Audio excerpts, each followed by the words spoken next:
I am fully aware that we're in silly season at the moment, and I'm not just talking about my moustache. No, I think we are right in the midst of, I think, a propaganda campaign from agents, from football clubs, and it all involves and goes into the mixing pot in terms of selling players. You can't believe much of what you read or what you hear, but the source of information is very, very important. So sometimes you might look at a story, you might check the source of it, and you might think, hold on, there's something to be had on this one. I think in terms of yesterday's suggestion that Tim Steidten won't have anything to do with transfers, that we will not be able to buy a player, that it would be basically David Moyes choosing players, was incredibly concerning. And ordinarily, I would have dismissed it. But it was hard to yesterday. Now, I am very, very prepared, and I would welcome being proven wrong on this. And when I say welcome it, I don't want it to be true, because I think if it's true, it spells bad news. West Ham have got the second highest, second oldest squad in the Premier League. I think we might have the oldest now. That was at the end of last season. We've sold Declan Rice now. Okay, you start selling young players. That age profile is only going in one direction. Now, I think we'd probably have to work out whether you think that's a problem or not. For me, I think that's a bit of a problem. I don't know what you think about it.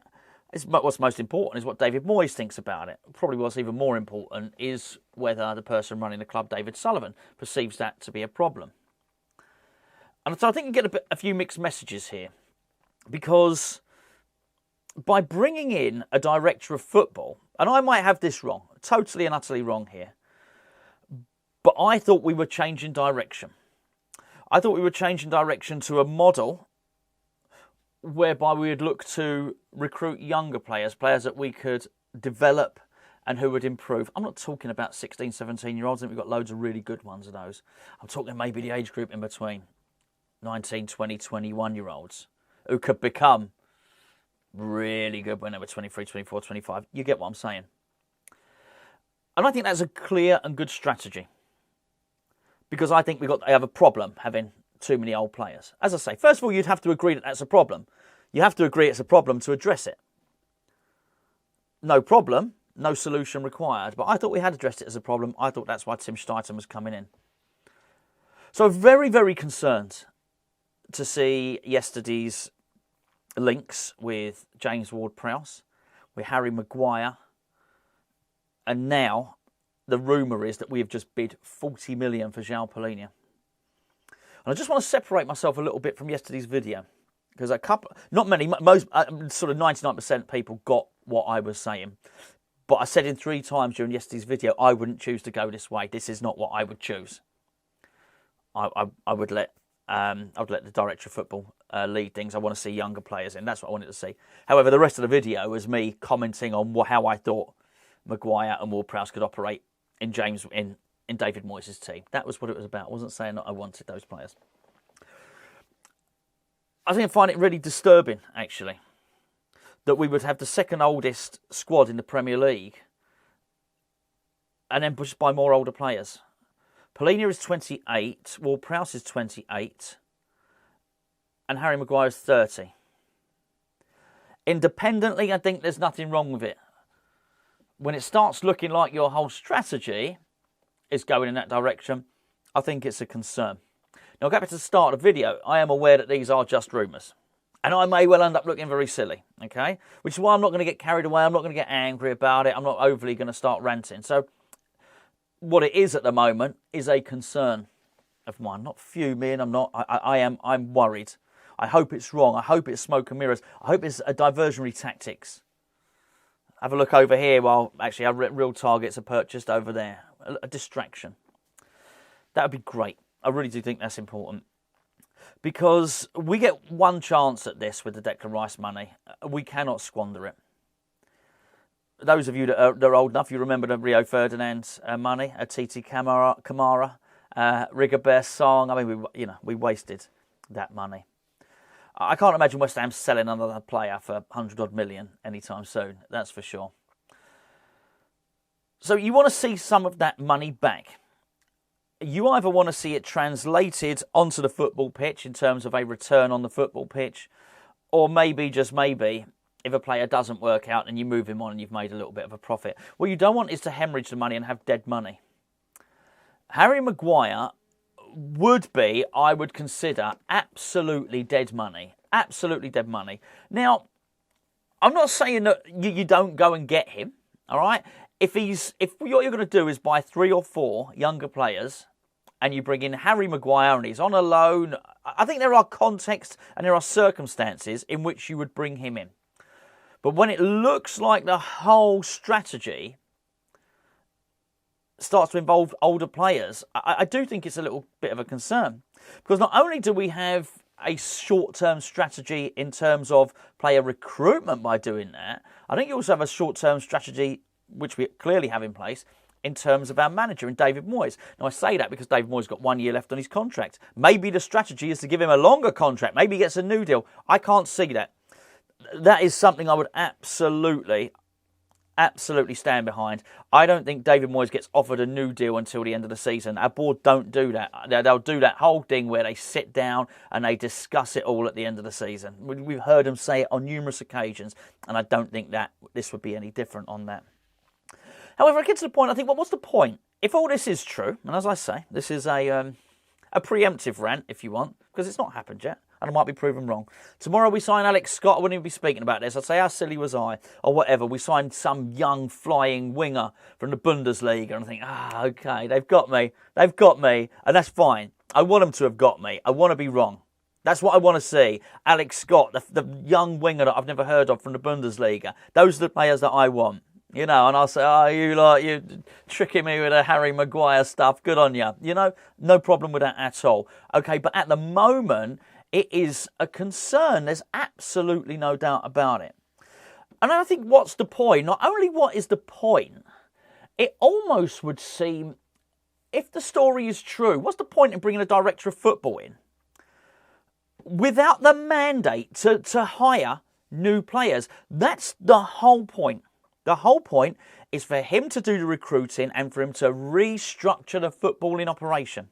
Why would you bring someone in and give him no power? Why would you bring someone in and put him in a straitjacket straight away?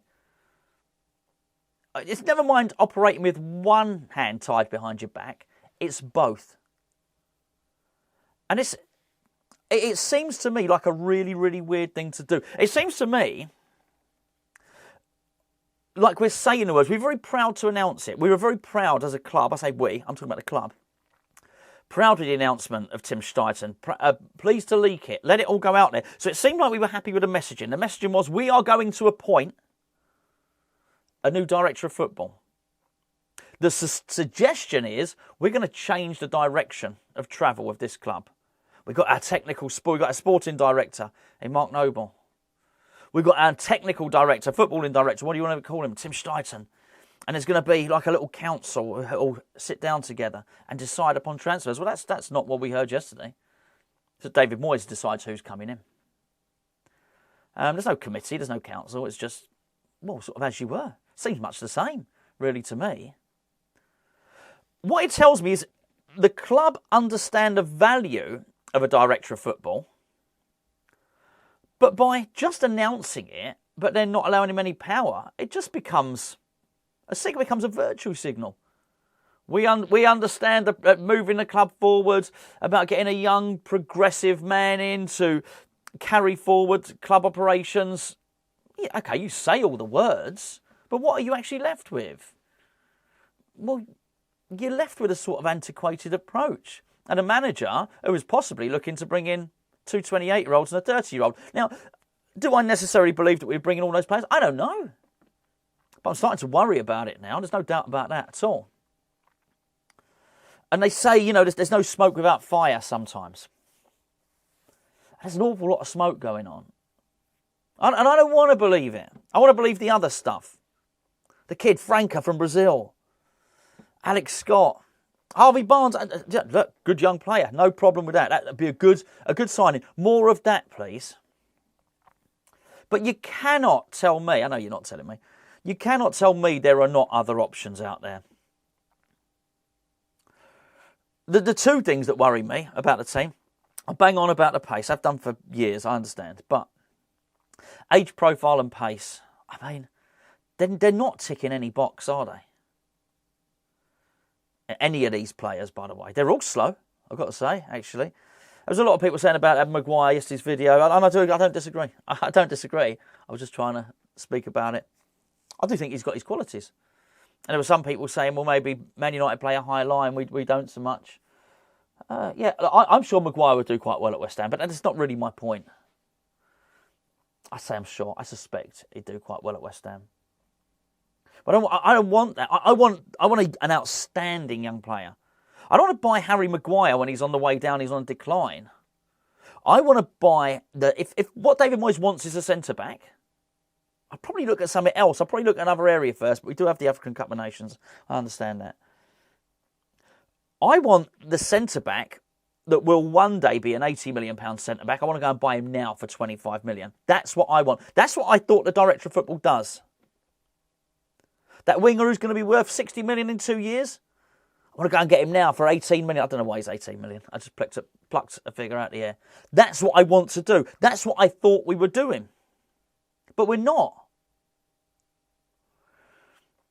Now, someone wrote a very, very good reply to me earlier. Oh, what was his name? Oh, I can't remember now. Sorry, you have to excuse me. Pretty bad at that, aren't I?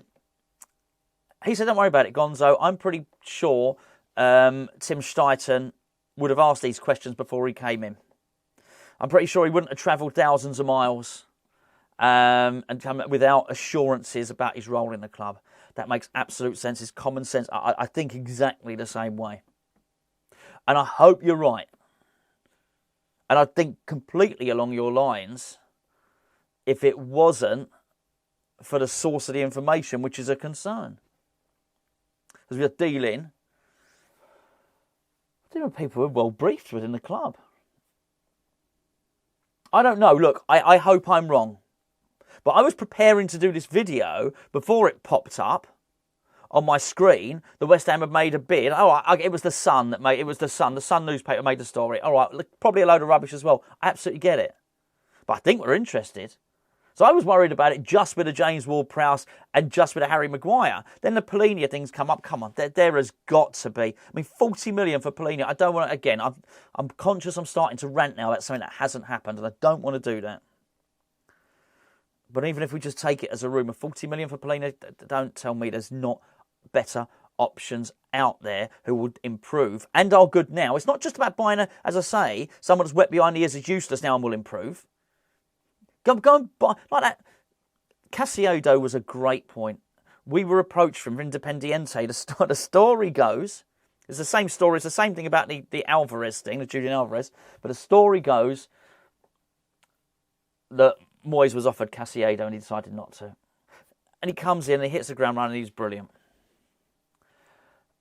This is what we need to be doing. And I thought there was an appreciation from within the club that that's what we should be doing. But it appears not. It appears not. I hope I'm wrong. Because I will be concerned. Ultimately, we're a football team and it's all about winning games. And you know what? If none of that happened and we didn't really use any of Tim Steidten's contacts or his dossier, we heard he was coming over with this dossier portfolio of players. And we signed Palhinha and we signed James Ward-Prowse and we signed Harry Maguire. And come halfway through the season, we got through to the knockout rounds in the Europa League. And we were in the top 10 in the Premier League. And we were knocking in a load of set pieces. We'd be winning games. And that's what it's all about, ultimately. But I think I'm just disappointed because I thought we were sort of going to try and change direction. We were going to use our success in Europe as a springboard to get in some young, bright minds. And Moyes gets beaten a lot with the stick that he said Red Bull model. Well, they were his words. And you don't have to stick by those words. With any words that you say, you can amend your statement. And I guess this is where it comes down to the journalists in the press conference. To actually say to David Moyes, I'd love a journalist to ask this question in the press conference to David Moyes. If it happened, and say, David Moyes, when you first joined West Ham, you mentioned the Red Bull model. And then ask him the question. How close do you think you are to achieving that? Do you think what you're doing is that? The age profile of the pro players that you were buying doesn't seem to match that. You have the second oldest squad in the Premier League. The irony is, if we sign Palhinha from Fulham, Fulham are the oldest squad in the Premier League. We sign Palhinha from Fulham, we become the oldest and they become the second oldest. Or theirs drops down a lot. I mean, it's quite stark. Go and look at the stats yourself. Don't trust my opinion. Go and Google it. So David Moyes has got every opportunity. He sits in front of the press once, twice a week. So every opportunity to sit there and say, oh, that red model thing I said before, you know what, discount it, or whatever. He can say any number of things. I'm amending that. I'm doing something different. But he never has amended that. So they are sort of his words. And whilst I don't think everybody should be sort of hung, drawn and quartered for every single thing they say, that was his message to us upon joining the club. That was his message. This is where I'm going to take you. This is what I'm going to do with you. And I've got no complaints in terms of what he's done in terms of playing, winning. He's won a trophy, all right? Europe 3 seasons in a row, won a trophy. I have no complaints on that score at all. But that doesn't mean he doesn't have to get asked the questions. And I would like him to be asked the questions at the moment, as to be said. I want to see some younger players brought in. Ideally, one of them, I think, for 25 million quid. Well, I say to me, 25 million quid, ideally so I can shave this bloody moustache off.